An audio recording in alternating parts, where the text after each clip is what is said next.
सहनावतु सहनौ भुनक्तु सह वीर्यं करवावहै तेजस्विनावधीतमस्तु मा विद्विषावहै। ओम शांति शांति शांति। वेदांत दर्शन की 55वीं कक्षा, वेदांत दर्शन के द्वितीय अध्याय का तृतीय पाठ। इसमें 43वें सूत्र तक हमने पीछे देखा और यहां पर जीवात्मा को कर्ता के रूप में पीछे स्वीकार किया गया था और उसके कर्तृत्व के बारे में बताया गया कि जीवात्मा का कर्तृत्व प्रकट रूप में या अप्रकट रूप में रहता ही है। जब वो कर रहा होता है तो अभिव्यक्त रूप में रहता है और जब वो कर नहीं रहा होता तो शक्ति के रूप में रहता है, लेकिन कर्तृत्व तो आत्मा का, कर्तृत्व शक्ति तो उसकी रहती ही है, अभिव्यक्त अनभिव्यक्त तो होती रहती है। तो इसमें पूर्व पक्षी ने ये बात रखी थी कि तो परमात्मा करवा रहा है, आत्मा थोड़ा ना कर रहा है, और उससे संबंधित कुछ वचन भी रखे। तो ऐसे में यदि परमात्मा करवा रहा है तो आत्मा का कर्तृत्व नहीं रहना चाहिए, आत्मा का कर्तृत्व नहीं कहा जाना चाहिए। तो उसके लिए 42वें सूत्र में उत्तर दिया था कि ये जीवात्माओं के किए गए कर्म की अपेक्षा से परमात्मा की प्रेरणा होती है।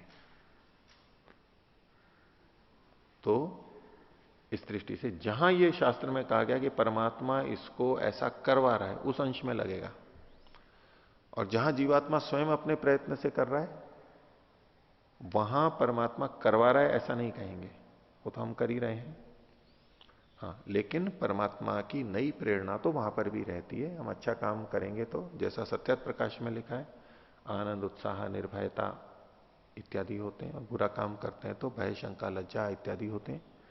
तो ये नए कर्म की अपेक्षा से है, पिछले कर्म की अपेक्षा से नहीं है। लेकिन पिछले कर्म की अपेक्षा से भी परमात्मा की प्रेरणा, जो कि यहां का प्रसंग है, कृत कर्म कृत प्रयत्नापेक्षस्तु, किए गए कर्म की अपेक्षा से परमात्मा उस तरह की प्रेरणा देता है ताकि उस व्यक्ति को वो कर्मफल मिल सके, उसको वो कर्मफल मिल सके। हमें उसको वो फल देना है तो उसको उस दिशा में प्रेरित किया जाता है। जैसे किसी का बच्चा हो, उसके पास पिता के पास में बहुत बड़ा उद्योग हो, फैक्ट्री हो, उसको बच्चे को देना है, ये बच्चा मालिक है इसका, उसकी संपत्ति है, उसको देना है, वही संभालेगा। तो उसको प्रेरित करता है कि देखो उसको देखो, इसको देखो, सिखाओ। अगर वो उसको नहीं बताएगा, सिखाएगा तो वो बच्चा उसको बच्चे को वो दे भी दिया जाएगा तो वो भोग नहीं पाएगा, बर्बाद कर देगा, उसको संभाल नहीं पाएगा, उसकी रुचि नहीं होगी।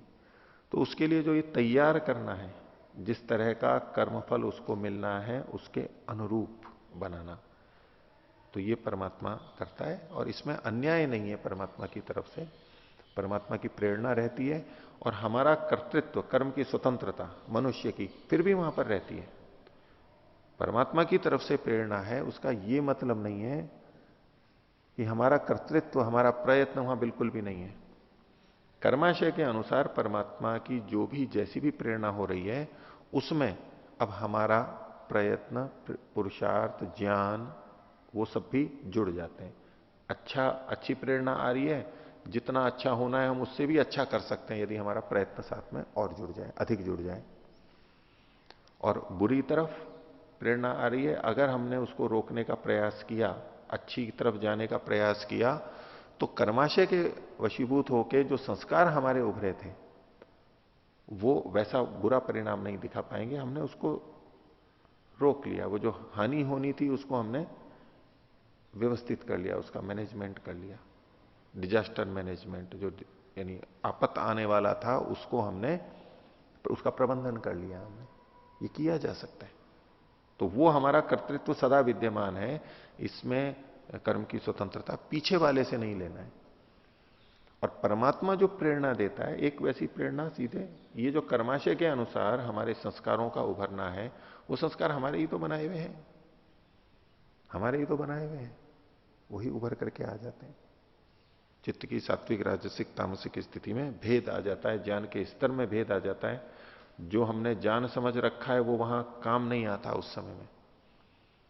जो खूब हमने सोच रखा है वो वहां काम नहीं आते हैं सारी चीजें। दिमाग ही काम नहीं करता है तो वो उपयोग कहां से लेगा? कितना ही कुशल हो, काम नहीं आएगा वहां पर। और कहीं जहां अच्छा होना होता है, जाना हमने थोड़ा है, लेकिन उसकी सारी बातें उसको उपस्थित हो जाएंगी और अच्छी तरह से वो सबको कर पाएगा। ओके, इतना कम जानने वाला इतना ऐसी स्थिति में कैसे निकल गया, कैसे अपने को संभाल के रख सका? उसको खुद को आश्चर्य होता है, दूसरों को भी आश्चर्य होता है, ये कैसे हो गया? इन सब में उस व्यक्ति का पुण्य कर्माशय रहता है, जिसके कारण से चित्त की सात्विक स्थिति रही और जो था उसका वो पूरा पूरा उपयोग कर पाया, पूरा सदुपयोग कर पाया और अपने को बचा के निकाल ले जाता है। वो हानियां नहीं होती, उसको कम होती हैं। तो इस रूप में परमात्मा का सहयोग हमें मानना चाहिए, क्योंकि अगर इन वाक्यों को लेकर के हम सीधे सीधे सब कुछ मानेंगे, परमात्मा ही करवाता है, जहां अच्छा बुरा बनाना है, जिस लोक में भेजना है परमात्मा ही कर रहा है, तो परमात्मा पे अन्याय का दोष आएगा। लेकिन जब हमें सिद्धांत स्पष्ट है कि परमात्मा अन्यायकारी नहीं है, हो ही नहीं सकता है, वो न्यायकारी ही है, अज्ञान है नहीं उसमें, स्वार्थ है नहीं उसमें, हठ दुराग्रह है नहीं कि उसमें, उसके लिए सब समान है, तो यथा योग्य व्यवहार ही करेगा। तो वहां इस तरह की संभावना हमें नहीं करनी चाहिए, सोचना ही नहीं चाहिए, हम सोच ही नहीं सकते। अब उस सबको हटाते हुए जो समाधान निकल सकता है वो इस रूप में कि हमारा प्रयत्न तो यहां पर फिर भी अपेक्षित है, हम कर सकते हैं। उसके अलावा एक और विषय चला था कि जीव परमात्मा का अंश है। उस अंश का मतलब यहां पर उसका वैसा टुकड़ा तो ले नहीं सकते, वैसा टुकड़ा नहीं ले सकते कि परमात्मा है और उसका एक खंड अवयव निकल करके आ रहा है। क्योंकि जो अंश मानते हैं वो भी स्वीकार करते हैं कि परमात्मा निरवयव है और अखंडित है, इसलिए वो अंश के समान अंश है। जैसे किसी वस्तु का एक अंश उसके एक भाग में, एक क्षेत्र में, छोटी सी जगह पर विद्यमान रहता है, ऐसे जीवात्मा परमात्मा के एक छोटे से भाग में विद्यमान है। बस इस रूप में अंश एवं अंश है, अंश के समान है, तो परमात्मा से ही नहीं बना है। तो उसके लिए इन्होंने कहा कि अगर उसी से ही बना हुआ मानेंगे तो नाना व्यपदेशात जो है, भिन्न भिन्न कथन है, विधि निषेध और दोनों अलग अलग हैं, ये जो कथन है वो नहीं बन सकता। और यदि हम आत्मा को परमात्मा का ही अंश मानेंगे तो पहले तो खंडित मानना पड़ेगा, और जो शास्त्र में दोनों को अलग अलग माना गया है, तो अलग अलग मानते हुए जब देखेंगे तो जिस जगह अब वो आत्मा है उस जगह फिर परमात्मा नहीं होगा, क्योंकि वो अंश तो अब आत्मा बन चुका है। जिस अंश, जो अंश आत्मा बन गया, जीवात्मा बन गया, परमात्मा का वो अंश, यानी वहां पर अब परमात्मा नहीं है, क्योंकि तो आत्मा बन चुका है, अभी उसको परमात्मा कैसे कहेंगे? तो परमात्मा का जो स्वरूप है, विभू स्वरूप, उसमें कुछ कुछ स्थान जहां जहां आत्माएं मानना पड़ेगा ये परमात्मा नहीं है उतने अंश में, तो परमात्मा सर्वत्र एक जैसा, एक रस समान नहीं रह पाएगा, वो भी दोष आ जाएगा। तो अंश का कथन करते हुए भी यहां मतलब है अंश के समान अंश, जैसा कि शंकराचार्य जी स्वयं भी लिखते हैं। और अब आप एक बार कल्पना करके देखिए कि शंकराचार्य जी जिन जिन बातों को स्वीकार कर रहे हैं उसके अनुसार उनका जीव को ब्रह्म का अंश कहने का क्या तात्पर्य निकलेगा? पहली बात, परमात्मा ब्रह्म अखंडित है, उसके टुकड़े नहीं हो सकते, इसको वो मानते हैं। वो नित्य है, ये वो मानते हैं। और फिर भी अंश कहा जा रहा है, तो क्या निकलेगा अर्थ? साक्षात अंश, जैसा कि लोग आजकल उनके मत के अनुसार समझते हैं, या जैसा प्रस्तुत किया जाता है कि जीव तो ब्रह्म का अंश है, यानी ब्रह्म ही है, साथ में वो भाव जुड़ा हुआ है कि वो ब्रह्म ही है, और शरीर में आ गया है इसलिए ऐसा है, चित्त से जुड़ गया है इसलिए ऐसा है, लेकिन वो तो ब्रह्म ही है, हम तो ब्रह्म ही हैं। और उसी आधार पर वो कहते हैं एक ही तत्व है, ब्रह्म रूप ही, ब्रह्म ही है, और दूसरा कोई तत्व ही नहीं है। ये तभी संभव हो सकता है जब उसका अंश वैसा का वैसा ही माने। तो यदि उसी का ही भाग है ये, तो फिर वो अखंडित कहां रहा? खंडित तो हो गया वो। अब अखंडित भी मानना है, सुख दुख का भोक्ता करता अज्ञान से युक्त होना ये भी मान रहे हैं, और ये मान रहे हैं तो फिर जीव के कारण से परमात्मा एक रस नहीं रहा। वो जैसे जैसे ज्ञान भाव संस्कार है वैसा वैसा बदलता रहेगा। तो अखंडित मानते हुए, एक रस मानते हुए अंश कथन कैसे सिद्ध होगा? और कोई उपाय नहीं है इसका। उसका केवल यही मानना पड़ेगा कि उसमें अंश के समान है, एक देश में रहता है। और जैसे ही ये कह दिया कि उसके एक देश में रहता है, दो सत्ताएं अलग अलग मान ली, नाना व्यपदेश हो गया, भिन्न भिन्न कथन हो ही गया। एक व्यापक विभू हो गया और उसके एक देश में, अणु प्रदेश में दूसरा जीव रह रहा है और वो भिन्न है। इसका मतलब है उस जगह पर परमात्मा भी है और जीव भी है, दोनों है। यदि उससे भिन्न है तो द्वैत तो एकदम आ जाएगा। तो बाकी सब सिद्धांतों को देखते हुए जिस ढंग से अभी प्रस्तुति की जाती है, जीव ब्रह्म का अंश है, वो उस तरह का तो घट ही नहीं सकता। या तो आप अपने पिछले सिद्धांतों को खंडित कीजिए, बदलिए, तो जीव को परमात्मा का अंश कह सकते हैं, ब्रह्म का अंश कह सकते हैं, नहीं तो नहीं कहा जा सकता। तो ये भी बात थी इस विषय में, और आगे भी चलेगा। तो पिछले पाठ में से किन्हीं को पूछना है तो पूछ सकते हैं, बोलिए। जय जी। 42वें सूत्र में ये कहा गया कि जो ईश्वर जीवात्मा को प्रेरणा देता है वो कर्म सापेक्ष और पुरुषार्थ सापेक्ष देता है। तो मेरे को ये जानना है कि जब जीवात्मा का प्रयत्न जो है वो भी अक्सर हम ये मानते हैं कि नियत कर्म विपाकी के अनुसार ही कर पाता है, तो फिर उसका पुरुषार्थ जब कर्माशय से अलग नहीं है तो उस पुरुषार्थ सापेक्ष ईश्वर प्रेरित कैसे कर सकते? तो पहली बात तो कि ऐसा तो कहां शास्त्र में कहा गया है कि हमारा पुरुषार्थ हमारे कर्माशय के सापेक्ष ही होता है। पूरा पूरा हमारा पुरुषार्थ वर्तमान का हमारे कर्माशय के सापेक्ष ही होता है, इसमें तो कोई प्रमाण नहीं है। ऐसा तो नहीं अभिप्राय है, ऐसा नहीं कहा जाता है। हमारा वर्तमान का पुरुषार्थ पिछले कर्म की छाया में होता है, पिछले कर्म का प्रभाव उस पर रहता है, इतना तो ठीक है। लेकिन हमारा वर्तमान का कर्म भी एक स्वतंत्र कर्म है और वो हमारे अभी के प्रयत्न पुरुषार्थ पर निर्भर करता है, कैसा हमने किया है। तो पिछला प्रभाव होते हुए वर्तमान का, दोनों मिलाकर के हमारा कर्म होता है। तो जब पिछले कर्म के अनुसार हमारे कर्म चल रहे होते हैं और उस पिछले कर्म के अनुसार जो परमात्मा की प्रेरणा आती है वो तो पिछले के अनुसार हो गई। और अब जो हमारा वर्तमान कर्म का चल रहा है, जो कि हम अपने कर्म की स्वतंत्रता से कर रहे हैं, कर्म की स्वतंत्रता हमारे को मनुष्य को दी हुई है, उसके आधार पर कर रहे हैं। यहां भी परमात्मा का अच्छे कर्मों में प्रेरणा आदि अच्छे ढंग से, आनंद उत्साह निर्भयता, और बुरे कर्मों में भय शंका लज्जा इत्यादि, जैसा महर्षि दयानंद ने सत्यार्थ प्रकाश में लिखा, उसकी दृष्टि से नए कर्म में भी वो अलग से होती है। और ये परमात्मा का एक दृष्टि से यद्यपि कर्म के अनुसार हो रहा है, लेकिन ये कर्मफल के अनुसार नहीं हो रहा है। कर्मानुसार तो है कि भाई जो अच्छा काम कर रहा है तो अच्छी प्रेरणा दे रहा है उसको, बुरा कर्म कर रहा है तो रोकने के लिए भय शंका लज्जा कर रहा है। पिछले कर्म के अनुसार जो होता है परमात्मा का प्रेरण, वो सीधा सीधा प्रेरण नहीं, वो हमारे संस्कार वैसे उभर जाते हैं वहां पर, चित्त की, मन की, बुद्धि की स्थिति ऐसी बनती है। तो अच्छे कर्म में अच्छे हो जाते हैं, बुरे कर्म में बुरे हो जाते हैं।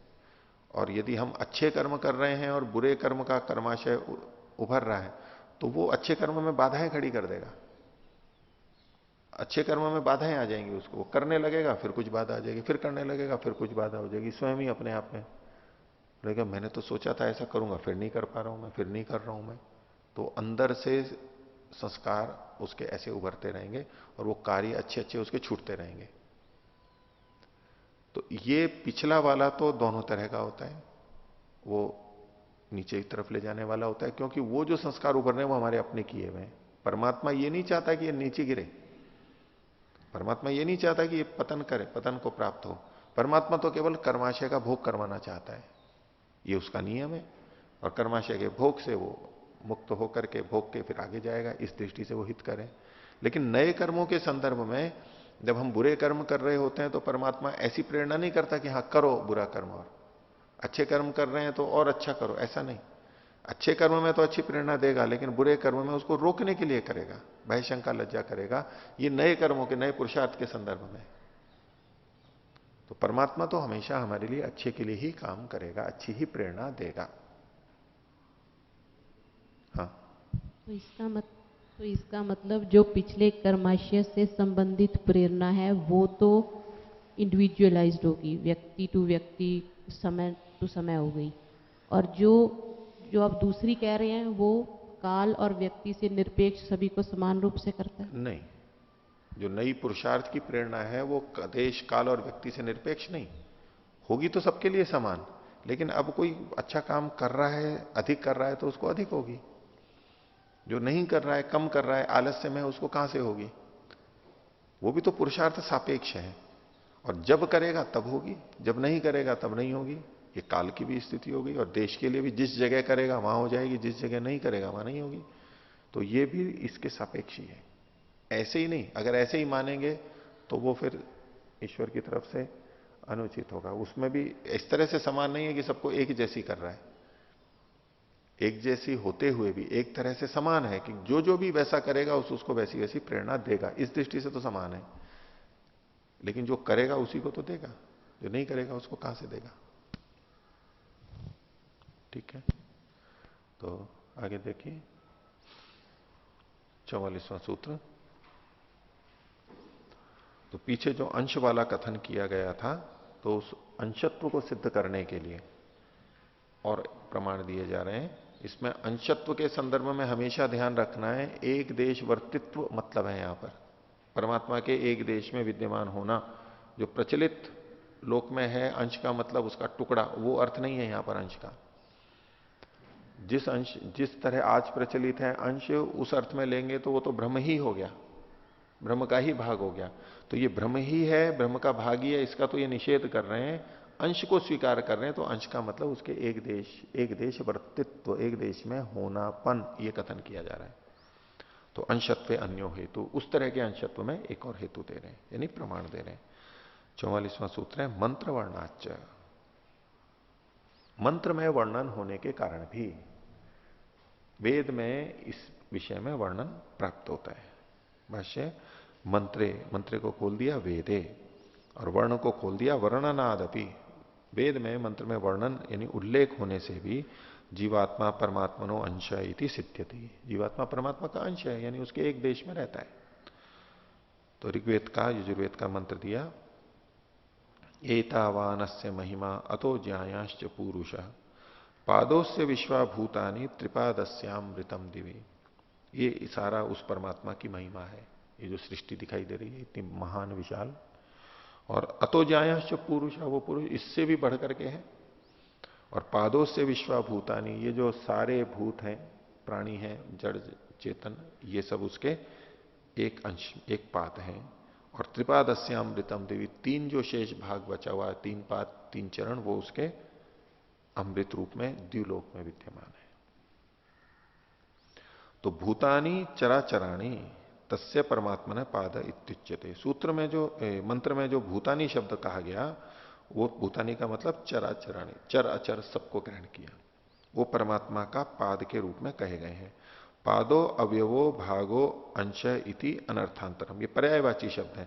अवयव भी उसी को कहते हैं, भाग भी उसी को कहते हैं, अंश भी उसी को कहते हैं। अनर्थांतर मतलब भिन्न अर्थ वाले नहीं है, समानार्थक है, पर्यायवाची है इस प्रसंग में। तो यहां पर मंत्र में पाद शब्द आया तो वो अंश का ही वाचक है। आगे शंकर भाष्ये भी परमात्मनो अंशो जीव इति विषय मंत्र एश प्रमाणत्वेन उद्धृत। ये परमात्मा का अंश जीव है, तो उसमें शंकराचार्य जी ने भी यही प्रस्तुत किया है प्रमाण, इसी मंत्र का प्रमाण प्रस्तुत किया है। तो आज जो शंकराचार्य जी की मान्यता प्रचलन में है कि वो परमात्मा का ही टुकड़ा है, जीव ब्रह्म का ही टुकड़ा है, वो इस वेद मंत्र से तो नहीं आती है। और वो इस वेद मंत्र को प्रमाण के रूप में प्रस्तुत कर रहे हैं। इसका क्या मतलब हुआ कि जिस ढंग से यहां वेद मंत्र में आत्मा या तो अन्य वस्तुओं को परमात्मा के एक भाग में कहा गया है, वही उनका अर्थ था वहां पर, उसका अंश है, मतलब अंश के समान अंश है। यदि आज प्रचलित अर्थ है और वही अर्थ होता तो वेद मंत्र से भी वही अर्थ निकलना चाहिए था, क्योंकि वो तो प्रमाण दे रहे हैं इसका, इसी मंत्र का प्रमाण दे रहे हैं। अगर टुकड़े वाला भाग होता, टुकड़े वाला उनका कथ्य होता अंश का मतलब, तो वो वैसा प्रमाण दे देते,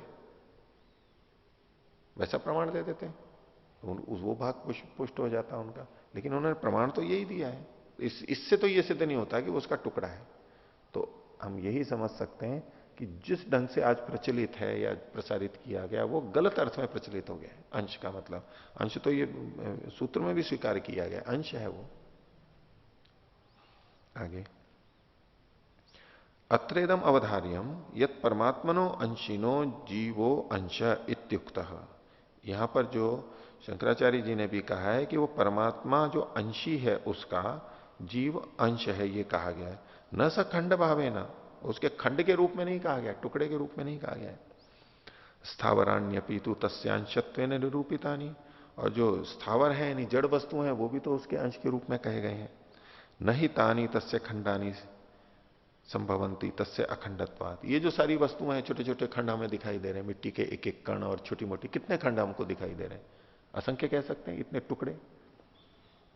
तो ये जो इतने सारे टुकड़े दिखाई दे रहे हैं ये तो प्रत्यक्ष है, ये उस अखंड परमात्मा के हो ही नहीं सकते, क्योंकि वो तो अखंड है। तत्साहचर्येण जीवात्मा अपनी न खंड रूपेण अंशत्व भाग, इसलिए इसकी साहचर्य से, यानी वहां चराचर का ग्रहण किया गया, भूतों में जीवों का भी ग्रहण किया, तो उसके साहचर्य से आत्मा भी खंड रूप में अंश रूप, न खंड रूपेण अंशत्व भाग, अंश खंड की तरह से अंश भाग, अंश का भागी नहीं हो सकता। अब ये जो लौकिक प्रमाण दिया गया भूतों का, अन्यों का, जड़ वस्तुओं का, स्थावरों का, वो क्यों दिया गया? क्योंकि जीवात्मा एक अलग टुकड़ा है, वो तो हमें सीधे सीधे प्रतीति होती नहीं है। हमें इन वस्तुओं की तो प्रतीति हो जाती है कि ये टुकड़े हैं, खंड हैं, इसका कोई अपलाप भी नहीं कर सकता, खंडन भी नहीं कर सकता, ये सब खंड हैं ही, टुकड़े टुकड़े, हर चीज के टुकड़े टुकड़े हैं, असंख्य टुकड़े हैं। तो जब ये परमात्मा के अंश नहीं हो सकते, तो इसके साहचर्य से, यानी जब भूत से, यानी जड़ और चेतन दोनों का ग्रहण किया गया, तो जैसे जड़ के लिए वैसा ही तो जीव के लिए भी घटाना पड़ेगा। जड़ के लिए तो खंड खंड अलग अलग मान लिए और जीव के लिए खंड खंड नहीं माना, ऐसा कैसे हो सकता है? अब परमात्मा अखंड है ये सिद्ध है, ये शंकराचार्य भी मानते हैं। तो जैसे जड़ वस्तुएं अलग खंड हैं और वो परमात्मा के खंड नहीं हो सकते, इनको खंड मानेंगे परमात्मा से निर्मित, तो परमात्मा भी खंड खंड होने वाला मानना पड़ेगा, जो कि सिद्धांत दोष हो जाएगा। तो जब इनको नहीं मानते, जैसे इनको हम अलग अलग ही मानते हैं, ऐसे आत्मा को भी अलग अलग मानेंगे साहचर्य से।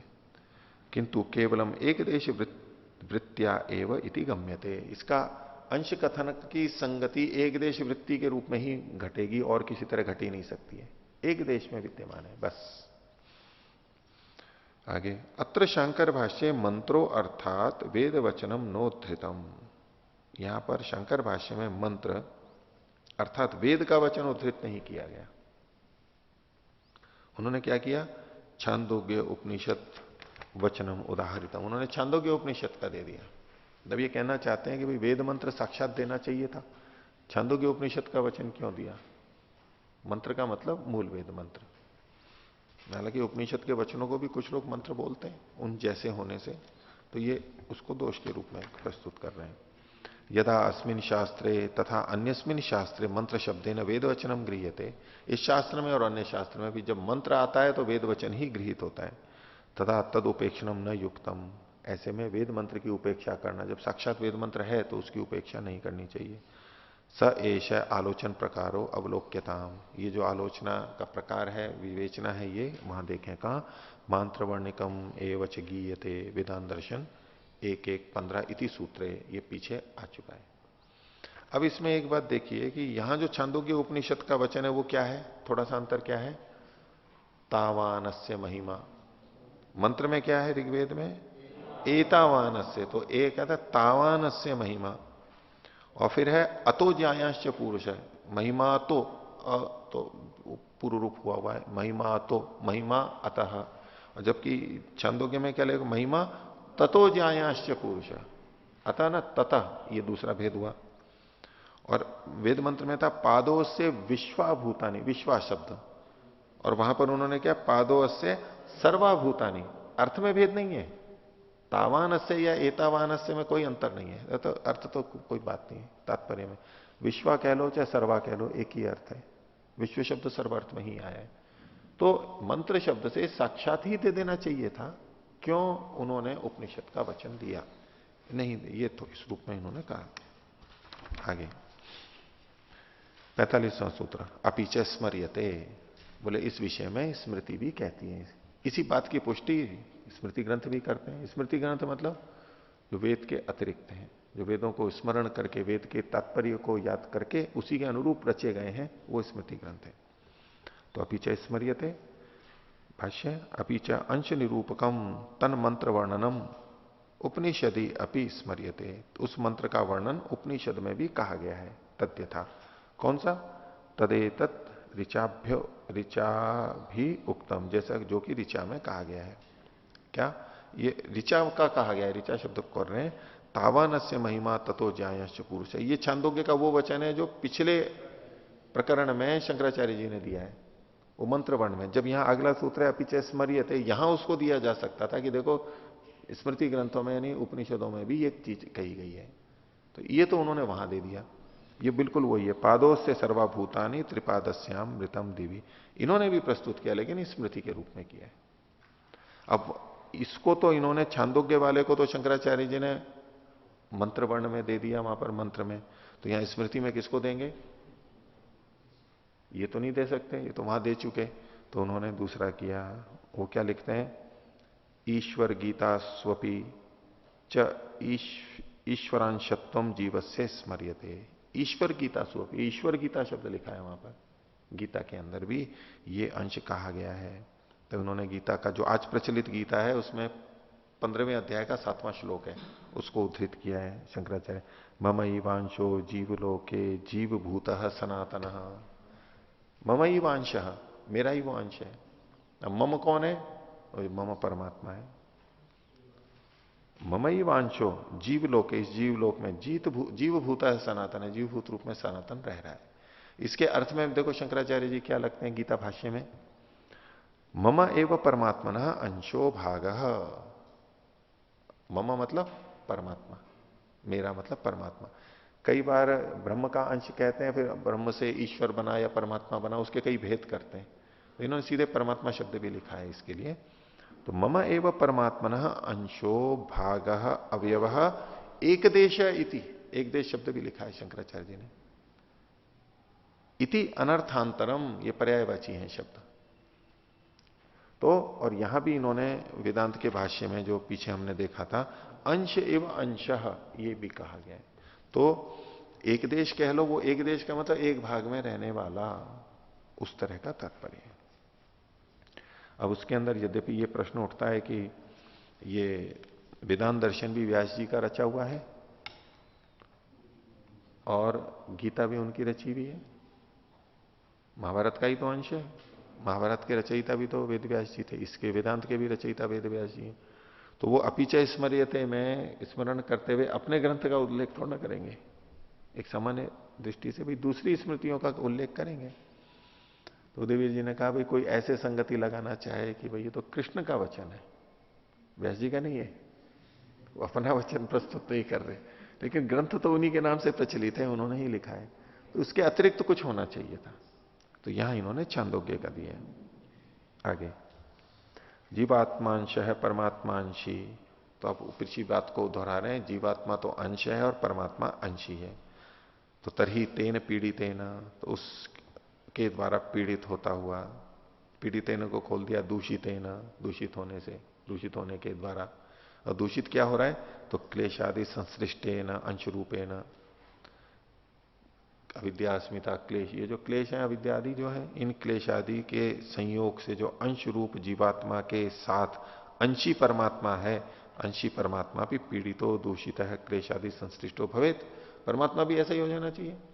अंश और अंशी, परमात्मा का अंश जीवात्मा है और अंश में ये वो दूषित होता है, क्लेश आदि अविद्यादि से ग्रस्त होता है, तो फिर तो अंशी यानी परमात्मा भी दूषित हो जाना चाहिए उसी का। ततो यतो ही अंश विकारेण अंशी विकारवान भवती इति दृश्यते, क्योंकि लोक में ऐसा देखा जाता है अंश विकार वाला होता है तो अंशी भी विकार वाला हो जाता है। वो भी गंदा हो जाता है। जैसे कपड़े का एक भाग गंदा होता है तो वो कपड़ा गंदा हो जाता है। हमारा शरीर का एक भाग विकारग्रस्त होता है, गंदा होता है, तो पूरा शरीर भी गंदा ही कहलाता है। इस रूप में परमात्मा भी गंदा होने लगेगा। इसका उत्तर दिया जा रहा है तत्र उच्यते। 46वां सूत्र, प्रकाशादिवत नैवम परः। बोले प्रकाश आदि के समान ऐसा नहीं होगा। क्यों? वो पर है, वो इन सबसे परे है। परमात्मा ऐसा नहीं हो सकता। तो परह न एवं, परह जो परमात्मा है वो न एवं ऐसा नहीं हो सकता है। बोल रहे हैं पर यानी आत्मा यानी परमात्मा, न जीवात्मा सदृश स्वांशेन तेन जीवात्मना पीड़ितेन क्लेशादि युक्तेन व पीड़ितो दूषित क्लेशादि युक्तो वा भवति। जो परमात्मा का अंश जीवात्मा है उसके दूषित होने पर परमात्मा वैसा दूषित नहीं होता है। क्यों नहीं होता है? तो प्रकाश आदिवत, प्रकाश आदि के समान उदाहरण दिया। यथा ही प्रकाश आकाशो वा स्वकीय एक देशेन मलिनेन मलिनो न भवति। जैसे प्रकाश है वो किसी एक जगह पे मलिन हो रहा है या मलिन जगह पे है। वैसे तो प्रकाश मलिन होता नहीं है। प्रकाश मलिन होता है क्या?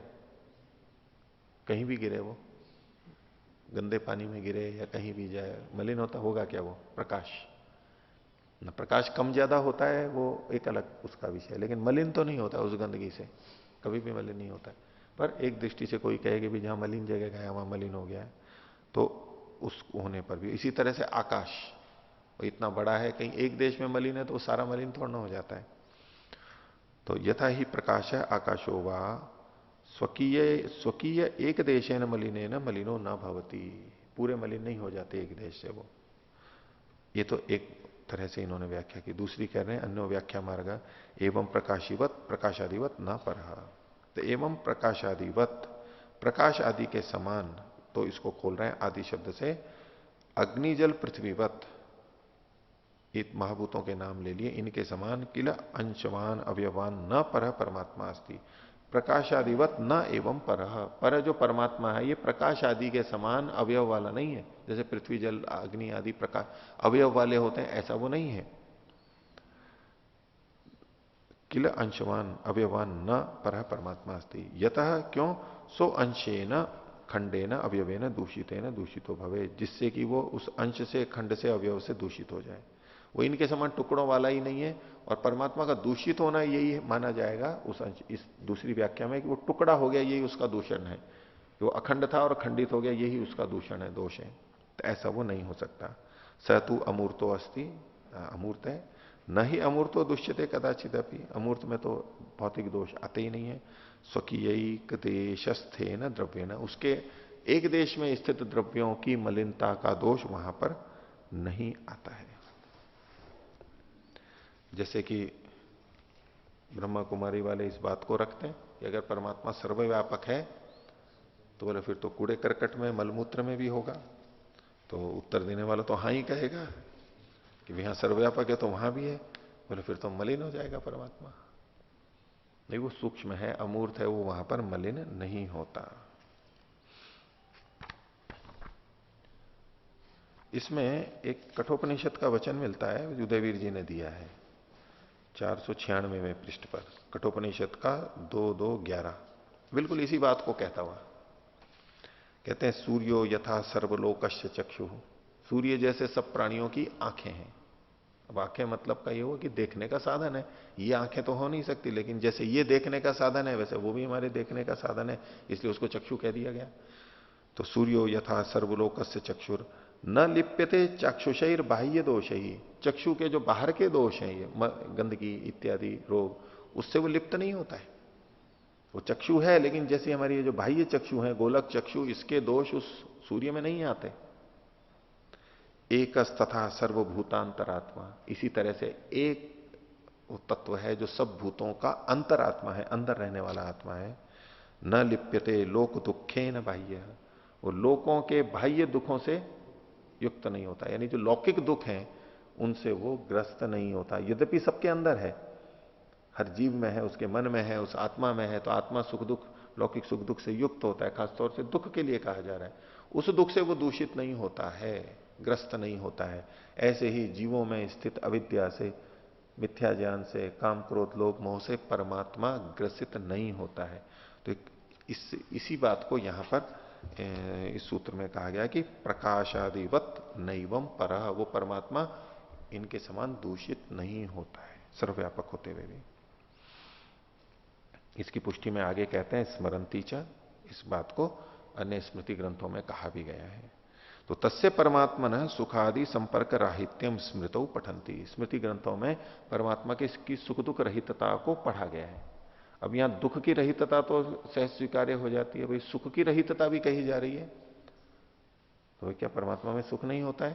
तो इसका सुख का मतलब यहां पर लौकिक सुख लिया जाएगा, लौकिक सुख से वो ग्रसित नहीं होता है। चकारात श्रुतिश्च अभिवदति, और स्मरंती च से इन्होंने श्रुति को भी ले लिया, श्रुति भी इसी बात को कहती है। तो प्रमाण दे रहे हैं स्मृत उत्तावत, स्मृति में क्या है, तत्र यह परमात्मा ही सनित्यो निर्गुण स्मृत, ये जो परमात्मा है कैसा, नित्य और निर्गुण स्मरण किया गया है, पढ़ा गया है, याद किया गया है। ये जो स्मृति ग्रंथ होते हैं ये वेद की बातों को स्मरण करके, पढ़ा हुआ है उसको स्मरण करके कुछ कहते हैं स्मृति ग्रंथ है। और न लिप्यते फलैश्चापि पद्म पत्रम इवाम्भसा, और वो फलों से भी लिप्त नहीं होता है। कैसे? जैसे कि जल में, जल से पद्म पत्र लिप्त नहीं होता है, अछूता रहता है। कर्मात्मा तु अपरो यो असौ मोक्ष बंध ही संयुज्यते, और जो दूसरा कर्मात्मा है जीवात्मा, वो बंध और मोक्ष से युक्त होता है, परमात्मा नहीं होता। स सप्तदशके नापी राशि ना युज्यते पुनः, और वो 17 की जो राशि है उससे फिर युक्त होता रहता है। 17 की राशि मतलब सूक्ष्म शरीर, सप्तदशैकम लिंगम सांख्य का जो सूत्र है, तो 17 भी मानते हैं और एक जोड़ करके 18 भी मानते हैं। उसमें बुद्धि और अहंकार को अलग अलग मानते हैं तो 18, और एक ही मान लेते हैं तो 17 तत्व होते हैं। 5 ज्ञानेन्द्रियां, 5 कर्मेंद्रियां और 5 सूक्ष्म भूत तन्मात्राएं, 15 तो ये हो गए। अब उसके अलावा मन और बुद्धि और अहंकार, तो ये 18 हो गए। और जब 15 के साथ मन एक 16 और बुद्धि और अहंकार को एक मान लिया जाता है तो 17, इस रूप में 17 और ये 18। ये व्यास स्मृति का दिया इन्होंने। योग दर्शन का प्रमाण देना है वो भी स्मृति की तरह लिया जाता है। क्लेश कर्म विपाकाशय अपरामृष्ट पुरुष विशेष ईश्वर, तो ईश्वर में ये क्लेश कर्म विपाक आशय से ये अछूता है पूरी तरह। श्रुति खलु, और श्रुति भी कहती है इस बात को, तयोरन्य है पिप्पलम स्वादुवत्ति अनशनन अन्यो अभिचाकशीति, संसार के भोगों को जो जीव भोगता है ऐसा एक पक्षी भोगता है, जीव दूसरा नहीं भोगता। आगे अब इसी बात को आगे बढ़ा रहे हैं कि यदि जीवात्मा को परमात्मा का अंश मान लिया जाए तो कह रहे जीव से परमात्मांश स्वीकारत्वे शास्त्र निर्दिष्ट अनुज्ञा परिहारो नोपपद्य याताम। पूर्व पक्षी कर रहा है जिसने इस अंश वाले भाग को ठीक नहीं समझा, वो पूछ रहा है कि यदि जीव का परमात्मा का अंशत्व स्वीकार कर लिया जाए तो शास्त्र में जो अनुज्ञा परिहार, अनुज्ञा मतलब विधि और परिहार मतलब निषेध, ये जो है ये संगत ही नहीं होंगे, न उपपद्यता में लागू ही नहीं हो पाएंगे। क्यों? ये तो ही परमात्मा निराकार हो, परमात्मा तो निराकार है, नित्य शुद्ध बुद्ध मुक्त स्वभाव, तदंशेन जीवेनापि तथैव भवितव्यम, तो जैसा परमात्मा है वैसा ही आत्मा को भी होना चाहिए। जब आत्मा परमात्मा का अंश है तो जैसा परमात्मा वैसा ही आत्मा होना चाहिए। ठीक है, अणुस्वरूप है इतना कह लीजिए, अल्पशक्तिमान है ये कह लीजिए, एकदेशी कह लीजिए, अल्पज्य कह लीजिए, ये तो कह सकते हैं, लेकिन जो गुणधर्म उसमें है पूरे में, नित्य है, शुद्ध बुद्ध मुक्त स्वभाव है, निराकार है, ये तो उसमें भी आने चाहिए जीवात्मा में भी। तो फिर तो उसके लिए ये विधि निषेध की आवश्यकता ही नहीं है, वो तो पवित्र है, अच्छे ही कर्म करेगा या तो निर्लिप्त रहेगा। तो अत्र प्रतिविधीयते, इसका उत्तर दिया जा रहा है 48वां सूत्र। अनुज्ञा परिहारो देह संबंधात ज्योतिरादिवत, ये जो अनुज्ञा और परिहार है, स्वीकृति यानी विधि और निषेध है, ये देह संबंधात, देह के संबंध से होती है। जब जीवात्मा देह के संबंध में आता है तब ये लागू होते हैं। कैसे? ज्योतिरादि के समान, ये उदाहरण दिया है, अग्नि आदि के समान। तो देखिए भाष्य, शास्त्र निर्दिष्टो विधि निषेधो जीवम प्रति उपपत्स्येते देह संबंधात। तो विधि और निषेध जीवात्मा में संगत हो जाएंगे, लागू हो जाएंगे। कैसे? देह के संबंध होने से। इसी को खोल रहे हैं, देह प्रवेशात, जीव के देह में प्रवेश होने के कारण से। परमात्मा तो अजन्मा अकायश्च, परमात्मा तो जन्म लेता नहीं है और अकाय है। जीवस तद अंश सन्नपि देहम प्रविशति, जीवात्मा उसका अंश यानी उसके एक देश में रहता हुआ भी शरीर में तो प्रवेश करता है। और देहे विधि निषेधयो आचरणीयत्वा तौ जीवाय भविष्यत, और शरीर में विधि और निषेध का आचरण संभव है, ये कर सकता है, ये नहीं कर सकता है, इसलिए वो जीव के लिए हो जाएंगे, अलग हो जाएंगे। ज्योतिरादिवत, तो अग्निरादयो यथा, ज्योति का मतलब अग्नि को लिया, अग्नि आदि जैसे स्थान संबंधात आदान परिहार योग्या भवंती, किसी स्थान विशेष में अग्नि है तो कहीं की ले ली जाती है और कहीं की नहीं ली जाती है, आदान और परिहार उसमें भेद हो जाता है। अग्नि तो वही होती है। कैसे?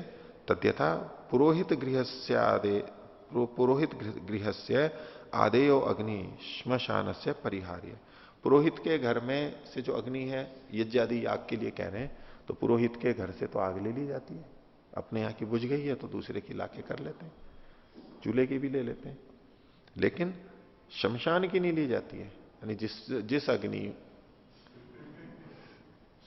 अग्नि में शरीर को जलाया गया है वहां की नहीं ली जाती है, अग्नि तो वही है।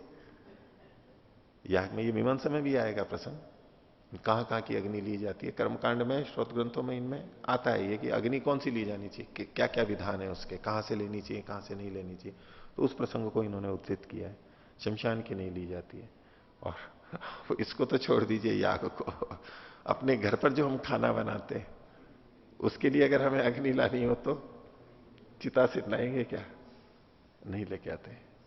अब ठीक है, अभाव ही हो और किसी के मन में भी कुछ नहीं हो तो ले आए, लेकिन वो नहीं, वहां से लाना पसंद नहीं करते, हम दूसरी जगह से लाते हैं।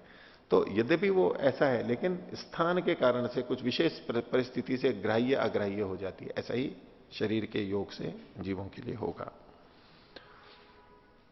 आगे, प्रवाहत स्रोतसो जलम ग्राह्यम अवरुद्ध से क्षुद्रा जलय से परिहार्यम।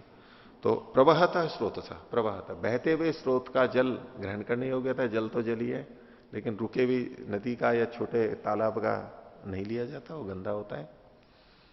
तद्वत देह संबंधा जीव से जीवाय विधि निषेधो संभवतः, जीव से संबंधित विधि निषेध होते हैं। आगे और प्रश्न कर रहा है पूर्व पक्षी या जिज्ञासु, देह संबंधात अनुज्ञा परिहारो भवेताम चेत। अच्छा चलो, अगर ऐसा होता है, देह संबंध से ये हो रहे हैं, तो तरी तत्फल से व्यतिकरो व्यतिशंग संकरा आपत्त्यता, तो फिर तो उनके फलों का, कर्म फलों का व्यतिकर, व्यतिकर को खोल दिया व्यतिशंग, व्यतिशंग को खोल दिया संकरा आपत्ति, संकर मतलब जोड़ मेल, घोलमेल, घालमेल प्राप्त होने लगेगा, ये दोष बता रहे हैं।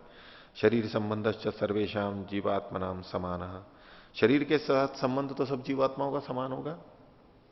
अन्य कृतस्य कर्मणों अन्योपि फल भोक्ता स्यात्, अन्य किया किसी ने और उसका फल भोगने वाला कोई होगा, ऐसा दोष आएगा।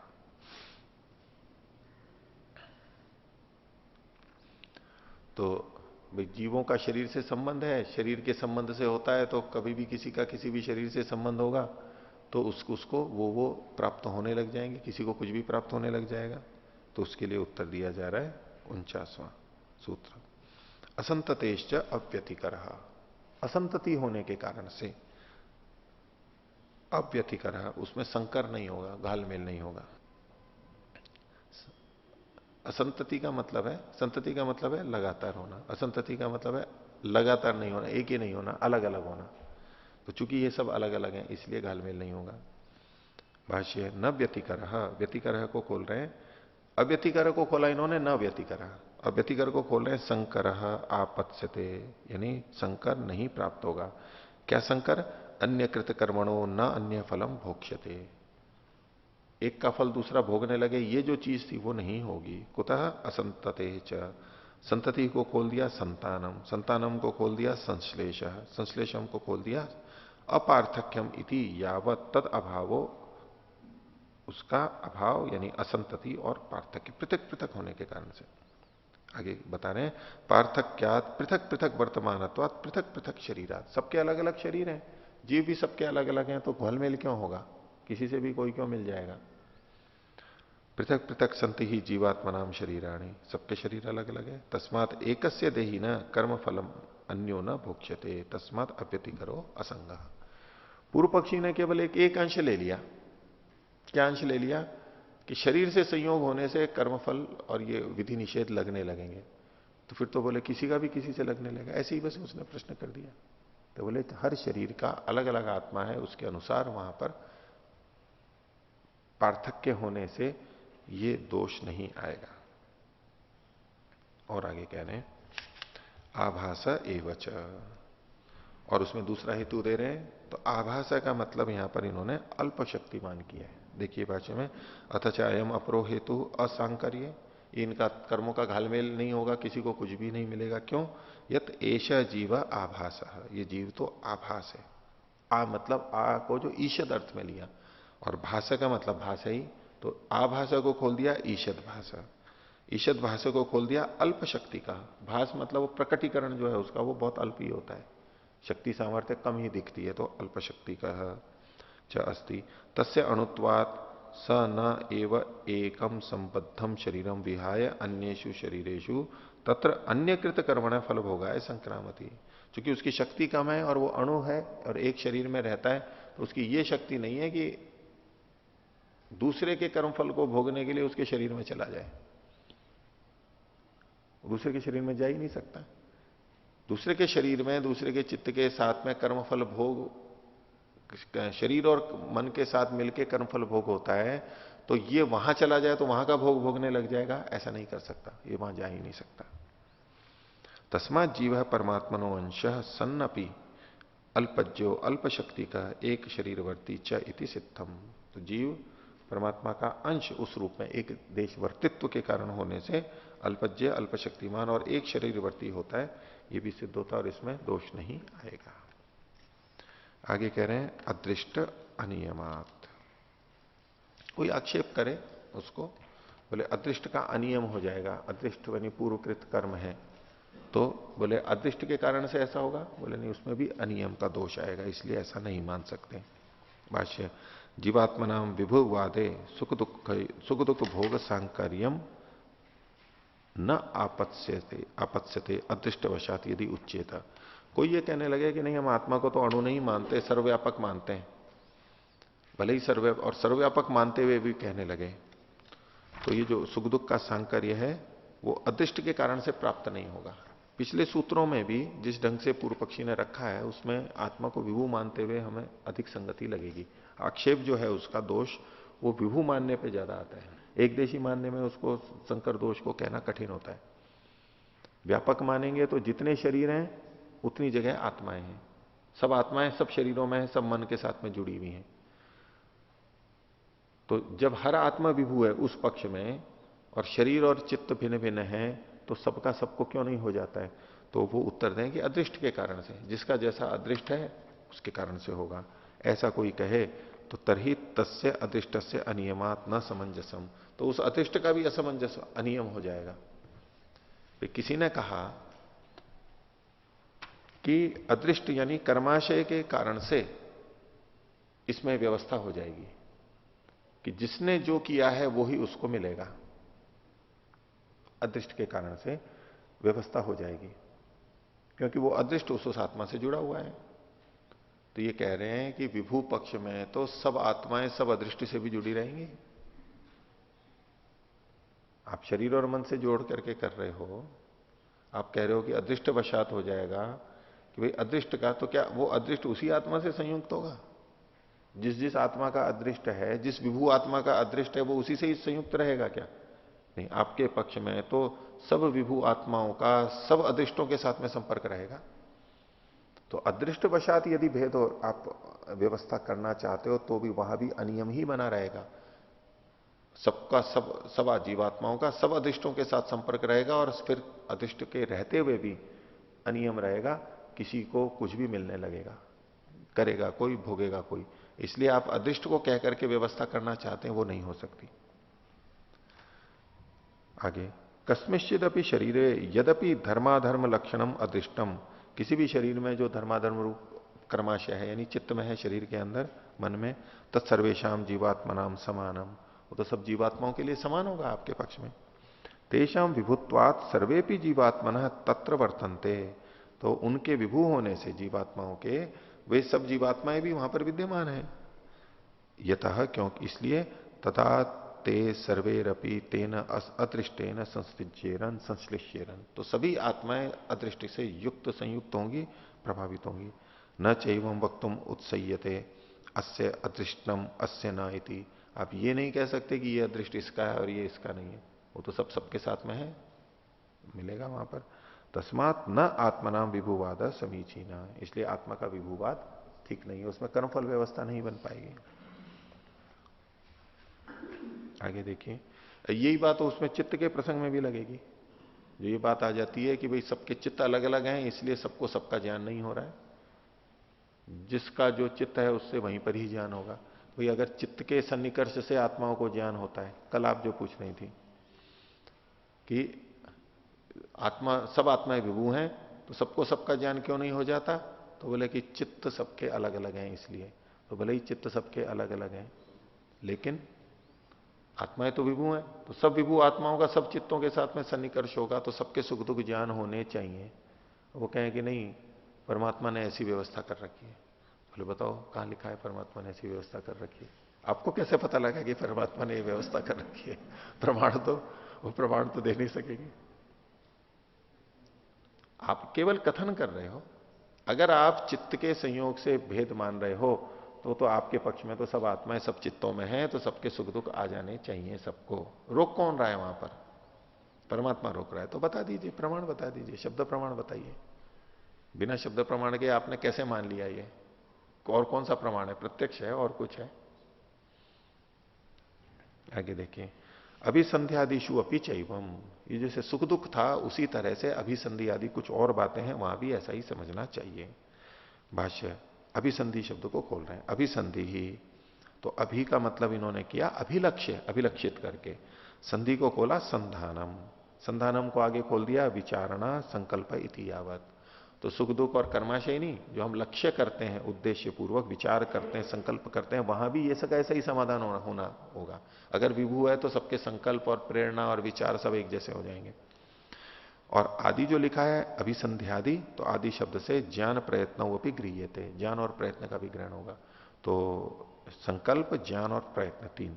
तो ते अभिसंध्यादय संकल्प ज्ञान प्रयत्न खलु जीवात्मना विभुवादे सुख दुख भोग सांकर्यम वारयिष्यन्ति इति चेत। बोले सबके संकल्प ज्ञान और प्रयत्न अलग अलग हैं, इसलिए सबके सुख दुख भोग का सांकर्य नहीं होगा, अलग अलग होगा, ऐसा यदि कोई कल्पित करे तो तरी तेषु अपनी स्वीक्रियमाणेशु तथैव दोषा अवतिष्ठन्ते।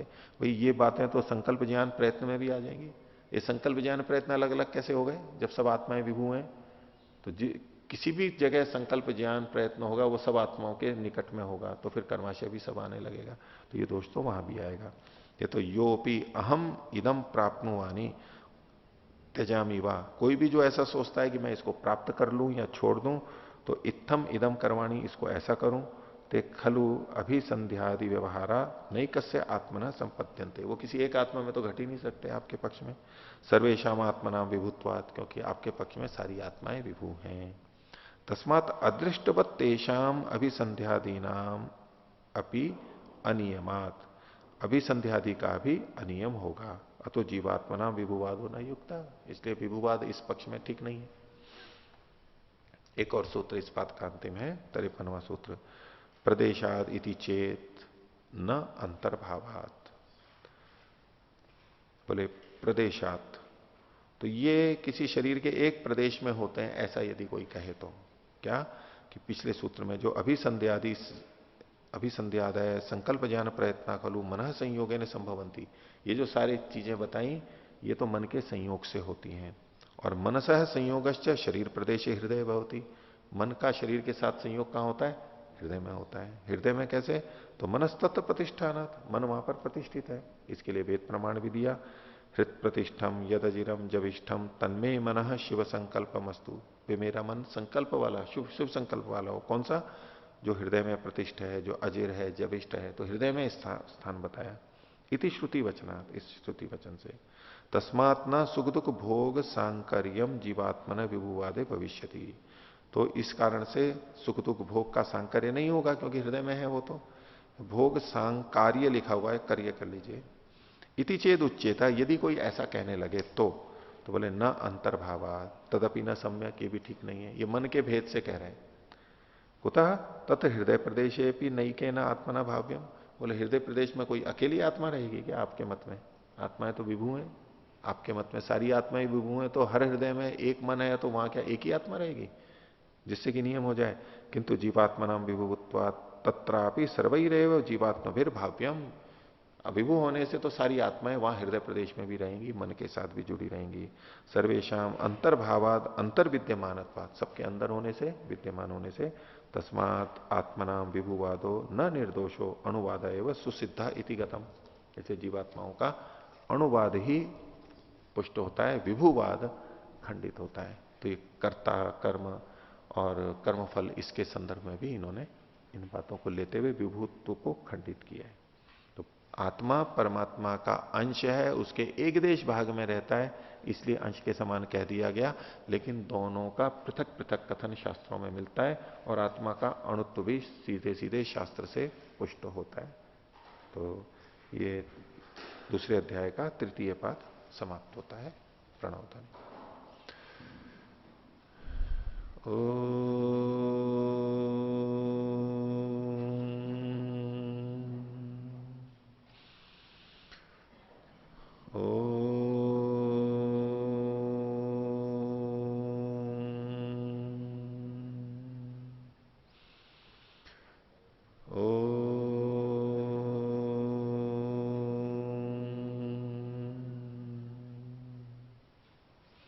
सभी को साधारण